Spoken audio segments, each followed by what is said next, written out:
YouTube. Today we're going to be kind of explaining how to not only get monetized and not only make viral videos and get subscribers, but we're going to kind of answer like one of the questions that you guys been asking me is going viral, then monetize the views. So one of the biggest things I would say is if you're ever starting a new channel is to get used to testing. Testing is probably like one of the biggest things that you can probably do. When it comes to testing, I wanted to kind of talk to you guys about like, does it follow the pattern or does it like always follow through when it comes to anything? One of the biggest things that you can probably do is test what works throughout the consistent days that you do post. Like I'm going to look at my videos. So these are like another shorts channel that I just started from the ground up, where it's like slowly but surely I'm gonna like kind of tweak it a little bit, just always kind of like make sure there's always room for improvement. What works in the past, what doesn't work, what gets the most views, what gets the most engagement. Now that's another thing I want to talk to you guys about is just because your video has a lot of views doesn't mean a lot when it comes to like why there is. So if you look at like the video where it kind of got lucky or it kind of got blessed a little bit for a lot of possible viewers, retention, and then understanding like this 80% watch time is very, very, very well on a 15-second video. So that means someone at least watched it twice. And then looking at this engagement where it starts from 163% average, like you watched it. So that means average about like 1 in 2 people watched it at least 2 times with that humoristic outfit.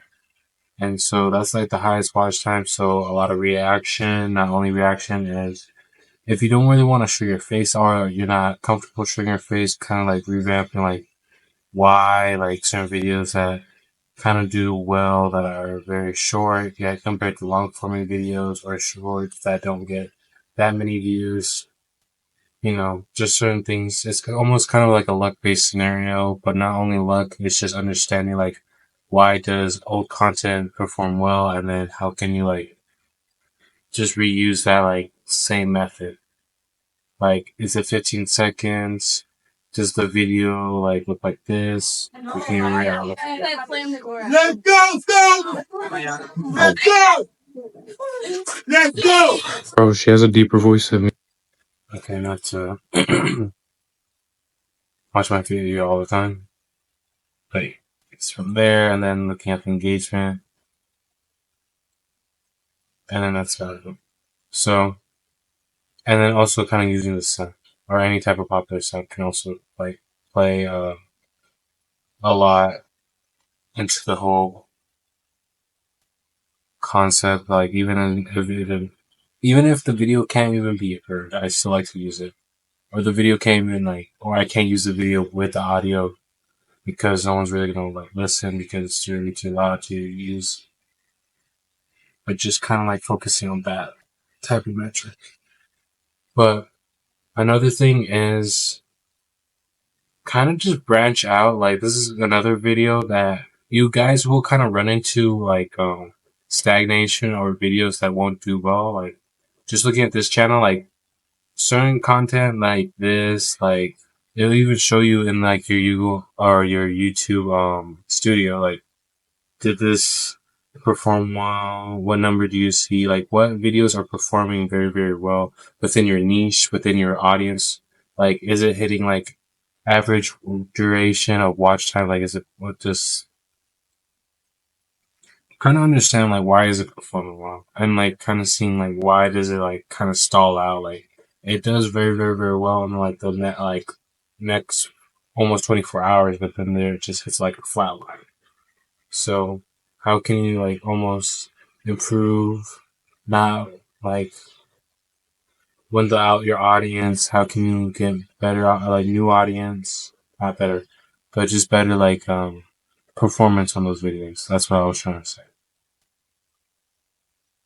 But it's also kind of a time where you have to kind of look at what year it is, like who is on YouTube, what is going on, like when are you posting. Like the best time to be posting is when people are home or kind of during the seasons, like maybe even time changes. Like you can't even like always post at 11 o'clock, which is the best time to post. Like 11 a.m.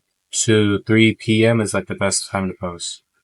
But like just depending on like the surrounding like environments of you, like is it summer break? Are people going to be on their phone as much, or is your content like that engaging? So I would just say to also not give up. That's like my also biggest tip. So that's another tip.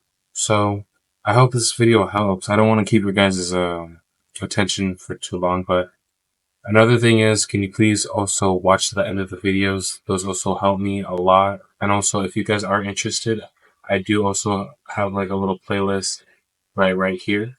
So this video playlist will just like explain a lot of things, like from the start to now within these past couple of days. So I'm just going to keep this a consistency. And then if you guys are interested in subscribing, you can also subscribe right here. But that's going to kind of conclude everything. If you guys do have any questions, please leave them in the comment section below. But you guys take care.